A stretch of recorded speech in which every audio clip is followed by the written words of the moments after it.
Hi friends, welcome to a channel. ரொம்ப நாள் ஆச்சு ரெசிபி போட்டு. இன்றைக்கி ஒரு டேஸ்டியான முட்டை கிரேவி எப்படி செய்கிறதுன்னு பார்க்கலாமா? அதுக்கு முட்டையை தண்ணியில் வச்சு மூழ்குதா இல்லையான்னு செக் பண்ணிக்கோங்க. மூழ்கிச்சுன்னா நல்ல முட்டை.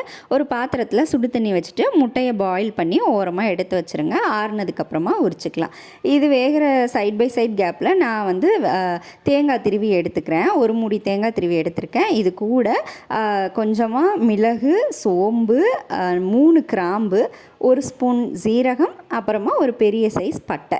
இது எல்லாம் தான் ஸ்பைசஸ். இது எல்லாத்தையும் ஃபஸ்ட்டு ஒரு பேன் லைட்டாக சூடானதும் எண்ணெய் ஊற்றாமல் ஃபஸ்ட்டு வறுத்துக்கோங்க. அது பொரியிற சவுண்ட் கேட்டதுக்கப்புறமா தேங்காய் ஆட் பண்ணிவிட்டு கொஞ்சமாக எண்ணெய் ஆட் பண்ணிவிட்டு நல்லா இந்த மாதிரி கலர் சேஞ்ச் ஆகிற வரைக்கும் வறுத்துக்கோங்க. கலர் சேஞ்ச் ஆனதுக்கப்புறம் ஆற வச்சு மிக்ஸி ஜாரில் மாற்றிக்கோங்க. கூட 4 சின்ன வெங்காயம், ஒரு கொத்து கருவேப்பிலை. இப்போ மசாலாஸ் ஆட் பண்ணிக்கலாம். மஞ்சள் தூள், 1 ஸ்பூன் மிளகாய் தூள், 2 ஸ்பூன் மல்லித்தூள், குழம்புக்கு தேவையான அளவு உப்பு, இதெல்லாம் சேர்த்து நல்லா இந்த மாதிரி அரைச்சி எடுத்துக்கோங்க. மறுபடியும் அடுப்பில் பேன் வச்சு எண்ணெய் ஊற்றி எண்ணெய் சூடானதும் கடுகு, கடலைப்பருப்பு, உளுத்தம்பருப்பு தாளிச்சிட்டு பொடி பொடியாக கட் பண்ணி வச்சுருக்க பெரிய வெங்காயம், கருவேப்பிலை ஆட் பண்ணிக்கிறேன். இது நல்லா கோல்டன் ப்ரௌன் ஆகிற வரைக்கும் வதக்கிக்கோங்க. கூட மீடியம் சைஸ் தக்காளி 2 ஆட் பண்ணி அதையும் நல்லா இந்த மாதிரி மயிற அளவுக்கு வதக்கிக்கணும்.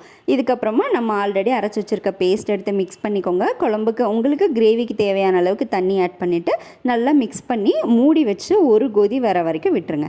அதுக்கப்புறமா முட்டையை நீங்கள் 2ஆக கட் பண்ணி போடுறதுனாலும் போடலாம். நான் லைட்டாக கீறி விட்டு உள்ளே ஆட் பண்ணிக்கிட்டேன். நல்லா மூடி வச்சு எண்ணெய் பிரிஞ்சு வர வரைக்கும் வதக்கிக்கோங்க. செம்மையான கிரேவி, சூப்பராக இருக்கும் டேஸ்ட்டு. சிக்கன் கூட இதே மாதிரி செஞ்சு பார்க்கலாம். வீடியோ பிடிச்சிருந்தால் லைக் பண்ணுங்கள்.